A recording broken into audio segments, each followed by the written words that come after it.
যশোরেই হাজারো মানুষের চোখে আলো ফিরিয়ে দেওয়ার নীরব এক যাত্রা চালিয়ে যাচ্ছে আদ্দিন আই কেয়ার প্রজেক্ট। প্রত্যন্ত গ্রাম থেকে শহরের প্রান্তিক জনগোষ্ঠী অনেকেই বছরের পর বছর কাটিয়ে দেন ঝাপসা দৃষ্টির অন্ধকারে।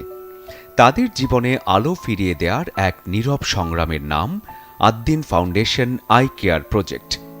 আজ দেশের 5টি হাসপাতালের মাধ্যমে পরিচালিত হচ্ছে এই কার্যক্রম। খুলনা, যশোর, কুষ্টিয়া এবং ঢাকার 2টি হাসপাতাল থেকে প্রতিদিন হাজারো মানুষ পাচ্ছেন চোখের চিকিৎসা সেবা।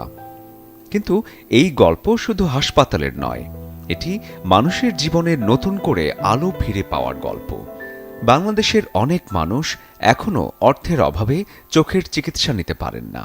বিশেষ করে ছানি রোগে আক্রান্ত বয়স্ক মানুষরা প্রায়ই হারিয়ে ফেলেন তাদের কর্মক্ষমতা, আত্মবিশ্বাস এবং স্বাভাবিক জীবন।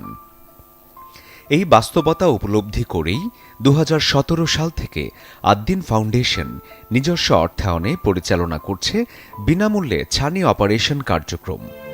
সাম্প্রতিক বছরগুলোতে আদ্দিন আই কেয়ার প্রজেক্টের কার্যক্রম আরও বিস্তৃত হয়েছে। 2023 সালে 1 লক্ষেরও বেশি মানুষ সেবা গ্রহণ করেন।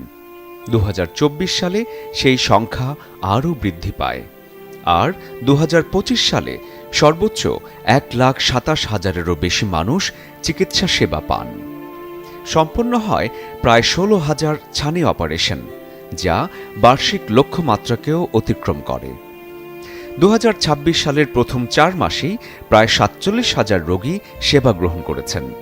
এটি শুধু একটি প্রতিষ্ঠানের সাফল্য নয়, এটি প্রমাণ করে যখন মানবতা, দক্ষতা এবং আন্তরিকতা একসঙ্গে কাজ করে, তখনই পরিবর্তন সম্ভব।